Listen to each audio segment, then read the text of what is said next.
नमस्कार दोस्तों। आज आपके सामने पत्री daily message book part 2 volume 2 के नए अध्याय के साथ उपस्थित हूँ। आइए दोस्तों, पहले इंग्लिश के वर्ड को ध्यान से सुनते हैं, फिर हिंदी के अर्थ आपके साथ शेयर करूँगा। Excerpts from the book Uncommon Wisdom, Samadhi Second. One of the advantages of gaining a basis in Samadhi is a profound change in our social values.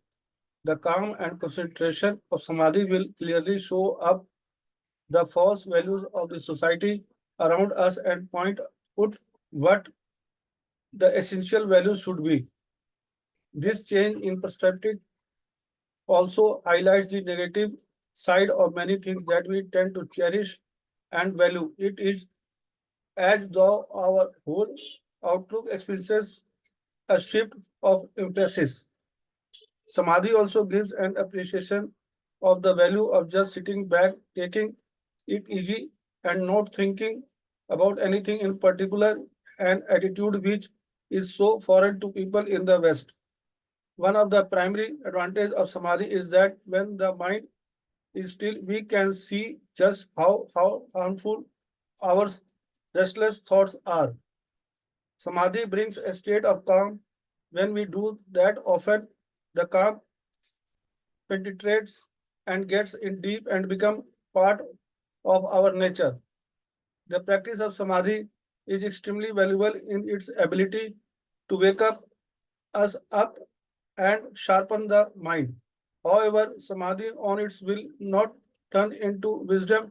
Wisdom must be cultivated. आइए दोस्तों, इसको दोबारा ध्यान से सुनते हैं.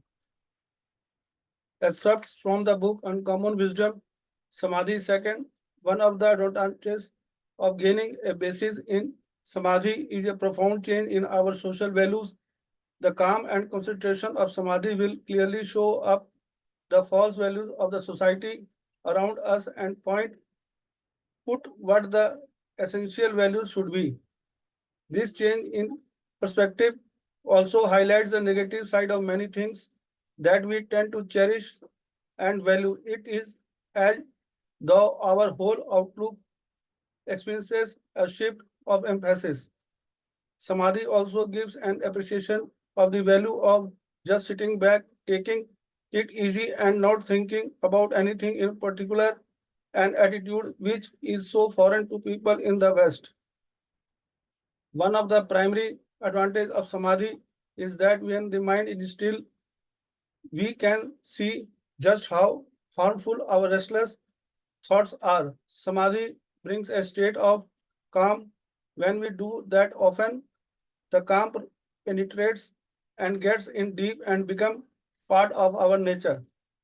The practice of samadhi is extremely valuable in its ability to wake up and sharpen the mind. However, samadhi on its own will not turn into wisdom. Wisdom must be cultivated. आइए दोस्तों, इसके हिंदी के अर्थ को बड़े ध्यान से सुनते हैं. असामान्य बुद्धि पुस्तक के यहाँ पत्रिसा में असामान्य उस जो बुद्धि अनकॉमन विजडम है उनमें से कुछ अंश लिए गए हैं. उसमें से हमें अद्भुत ज्ञान दे रहे हैं. पिछले अध्याय में हमने समाधि के प्रथम अध्याय को सुना था. अब ये समाधि के द्वितीय अध्याय को हम सुनते हैं. समाधि में आधार प्राप्त करने के को लाभ यह है कि हमारे सामाजिक मूल्यों में गहरा परिवर्तन आता है.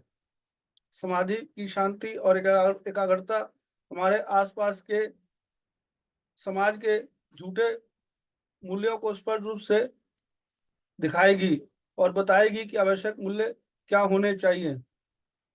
दृष्टिकोण में यह बदलाव कई चीजों के नकारात्मक पक्ष को भी उजागर करता है जिसे हम संजोते हैं और महत्व देते हैं. ऐसा लगता है जैसे हमारा पूरा दृष्टिकोण जोर बदलने का अनुभव कर रहा है. समाधि बस आराम से बैठने और किसी भी चीज के बारे में विशेष रूप से ना सोचने के महत्व की सराहना भी देता है, जो एक दृष्टिकोण है. पश्चिम के लोगों के लिए यह बहुत विदेशी है. समाधि के प्राथमिक लाभों में से एक यह है कि जब मन शांत होता है तो हम देख सकते हैं कि हमारे बेचैन विचार कितने हानिकारक हैं. समाधि शांति की स्थिति लाती है जब हम अक्सर ऐसा करते हैं तो शांति प्रवेश कर जाती है और गहराई तक पहुंच जाती है और हमारे स्वभाव का हिस्सा बन जाती है। समाधि का अभ्यास हमें जगाने और तेज करने की क्षमता में बेहद मूल्यवान है। दिमाग हालांकि समाधि अपने आप नहीं बनेगी, बुद्धि बुद्धि का विकास होना चाहिए। आइए दोस्तों, इसको हम दोबारा ध्यान से सुनते हैं। पति सर हमें असामान्य बुद्धि, जो असामान्य ज्ञान पुस्तक है अनकॉमन विजडम, उसमें से कुछ अंश लेके हमें समाधि के द्वितीय अध्याय में दोबारा हमें बता रहे हैं, समाधि की विशेषताएं बता रहे हैं, उनको हम ध्यान से सुने। समाधि में आधार प्राप्त करने का लाभ यह है कि हमारी सामाजिक मूल्यों में यह गहरा परिवर्तन लाता है। समाधि की शांति और एकाग्रता हमारे आसपास के समाज के झूठे मूल्यों को स्पष्ट रूप से दिखाती है और बताती है कि आवश्यक मूल्य क्या होना चाहिए। और दृष्टिकोण में यह बदलाव कई चीजों के नकारात्मक पक्ष को भी उजागर करती है, जिसे हम संजोते हैं और महत्व देते हैं। अपने अंदर हम संजो के रखते हैं और झूठे मूल्यों को हम महत्व देते हैं। ऐसा लगता है कि हम पूरा दृष्टिकोण जोर बदलने का अनुभव कर रहे हैं। जब हम समाधि की स्थिति में होते हैं तो इन चीजों का हम अनुभव करते हैं। दोस्तों, जो ध्यान करते हैं, जो ध्यान कर रहे हैं, वो समाधि की स्थिति को अच्छी तरह अनुभव करते हैं और उस अनुभव को अच्छी तरह से उन्हें पता है इन चीजों जो घटित होती है। तो हमें नियमित रूप से ध्यान करना चाहिए। अगर हम समाधि का आनंद लेना चाहते हैं तो हमें नियमित रूप से ध्यान करना चाहिए, जो पत्री सर के द्वारा बताया हुआ है। समाधि बस आराम से बैठने और किसी भी चीज के बारे में रूप से ना सोचने और महत्व की और सराहना भी देती है। जब हम समाधि में आराम से बैठकर ध्यान करते हैं, जब समाधि की स्थिति है तो ना विचार होता है, ना किसी प्रकार का मन में किसी प्रकार की सोच रहती है। बिल्कुल मन शांत रहता है और यह दृष्टिकोण में पश्चिम के लोगों के लिए बहुत विदेशी है। समाधि के प्राथमिक लाभों से एक यह है कि मन शांत होता है। जब समाधि की स्थिति में ध्यान कर रहे होते हैं, जब ध्यान में होते हैं तो समाधि की स्थिति की अवस्था में हम जब आते हैं तो मन बिल्कुल शून्य हो जाता है और ये हम अनुभव भी करते हैं।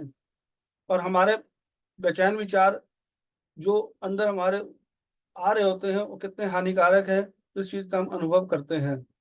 समाधि शांति की स्थिति लाती है। जब समाधि में होते हैं तो शून्य की स्थिति, शांति की स्थिति का अनुभव करते हैं। जब हम अक्सर ऐसा करते हैं तो शांति हमारे अंदर जल्दी प्रवेश कर जाती है। जैसे जैसे हमारा ध्यान गहरा होता जाता है, समाधि की स्थिति लगती जाती है और तो हमें शांति का अनुभव करते हैं, हमारे अंदर शांति प्रवेश कर जाती है और गहराई तक पहुंच जाती है और हमारे स्वभाव का एक हिस्सा बन जाती है। समाधि का अभ्यास हमें जगाने और तेज करने की क्षमता में यह बेहद मूल्यवान है। जब हम नियमित रूप से प्रतिदिन ध्यान करते हैं तो समाधि का अभ्यास जब इसमें अनुभव करते हैं तो ये जगाने और तेज करने की क्षमता में यह बहुत ही महत्वपूर्ण है, मूल्यवान है। इस चीज को हम अनुभव भी करते हैं और अच्छी तरह जानते भी हैं। दिमाग हालांकि समाधि अपने आप कभी घटित नहीं होगी, बुद्धि बुद्धि का विकास होना चाहिए। यहाँ पर जो पत्री सर बता रहे हैं हमें कि इन चीजों में से बुद्धि का विकास होना चाहिए। दोस्तों, तो बुद्धि का विकास तभी होगा जब हम नियमित रूप से प्रतिदिन ध्यान करेंगे, स्वाध्याय करेंगे, संजन संगति करेंगे। इन चीजों को जब हम नियमित रूप से प्रतिदिन करेंगे तो हमारे बुद्धि का विकास होगा और समाधि की स्थिति का जो अनुभव करेंगे। मेरे प्यारे दोस्तों, ये बहुत ही अद्भुत चैप्टर है, इसे आप ध्यान से सुने और इसको ध्यान करते हुए आप इसका अनुभव कर पाएंगे। धन्यवाद दोस्तों। अगर आपको ये वीडियो अच्छा लगा तो दोस्तों रिश्तेदारों को शेयर करें। धन्यवाद, थैंक यू।